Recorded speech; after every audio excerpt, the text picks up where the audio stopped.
Hello everyone, this is Coach Sandra and welcome to another video.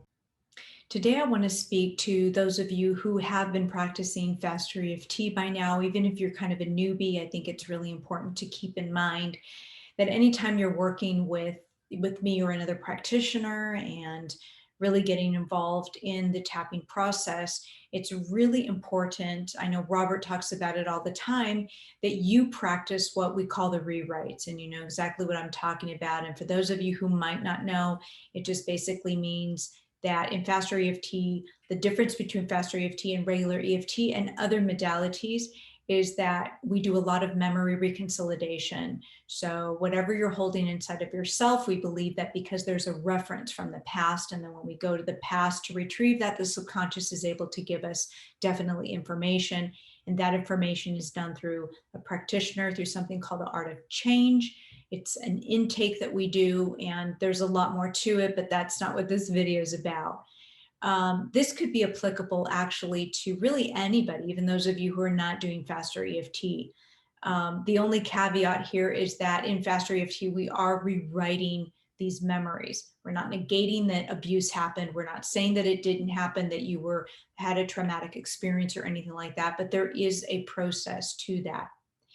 So leaving that particular topic to a side, what's really important to remember is that in between your sessions is that you revisit the rewrites, the good memories, your new perception about what had happened to you. And usually these rewrites are done in what Robert Smith calls a happy journal. And it doesn't matter what kind of journal it is, and you can add just about anything. A happy journal has different parts to it. You can add, for example, even pictures or cut out pictures from a magazine, things that really get your visual going, that's very appealing to you. You could write poetry. You can add quotes, write quotes that you've heard or that you've even collected over the years or that you've written. We want to also write the memories that you have, the good memories, and you want to continuously practice this. This helps rewire the brain, especially after a session. Okay, and this is really what's important. Sometimes people come out of a Faster EFT session being elated, you know, they're really excited, they feel calm or whatever, and then they go about their day, and then the next day, yeah, okay, they might do a little bit of what I would say success work, aka homework. But then all of a sudden they start to like not do the practice of remembering the good stuff, remembering the new way of being. Okay, so it's extremely important to practice this. This is like anything else. It's kind of like breaking yourself out of a habit.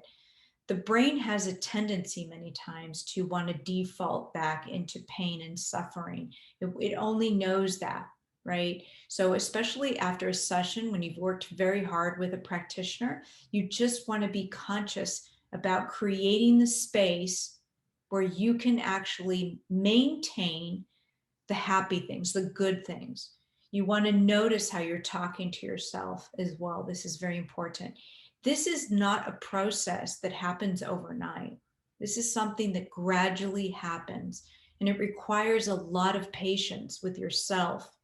Okay, this is just, you can't change in one session. It can't be just like, I've had this habit, or I go from one abusive relationship to another in the last 25, 30 years, and then all of a sudden say, well, why can't I be happy after this session? It's not that you can't be, but you have to practice happiness. You have to practice satisfaction. You have to practice success. Everything is a practice. Life is a practice as well as a process, okay? Once you know that, it's easier then to sort of step into that a little bit more. You have a little bit more patience with yourself. And in the beginning, it can be, not always, even those of you who've done personal development, Faster EFT is a very different modality. I think it's cutting edge neuroplasticity. That's why on my YouTube channel, you see me saying cutting edge, because it really is the language of the subconscious.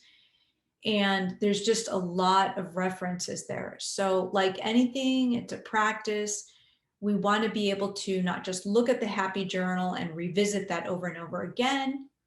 We want to also look at what we can integrate in our physical environment that can be lovely, right? We can bring in more music. We can maybe exercise more. We can contact or have communication with friends that we haven't for a while, for example.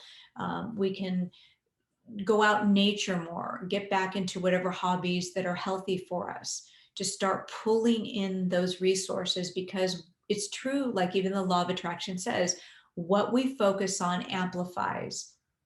We attract what we focus on. It doesn't seem that way, and it does not come from logic. We think, well, I'm focused on this and then I just bring that. It's also a subconscious thing, because if you're really aware of yourself, we can be aware of how we talk to ourselves. And I know this from personal experience. I'm always catching myself. How am I talking to myself? What am I saying that's going to be negative? I check in frequently during the day. If I don't feel comfortable, or if I have a physical reaction, I always ask myself, is it something I ate? Is it something I heard? Is it something I experienced?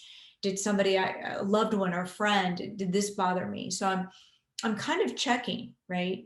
And it doesn't, in the beginning, it might seem very difficult, because if you're not used to it, of course it's going to seem difficult. You're creating a completely new habit.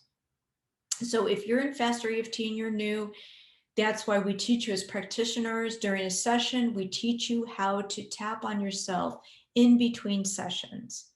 We teach you how to be able to use what we call the happy journal, and how to bring that in your environment.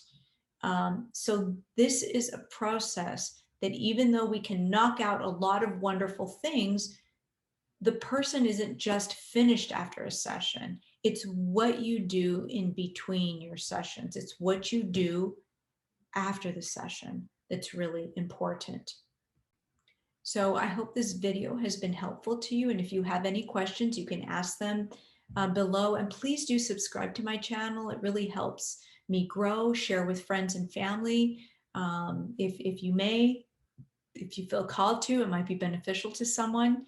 And in the meantime, I'm wishing you a great tapping, and I'll see you soon. Take care.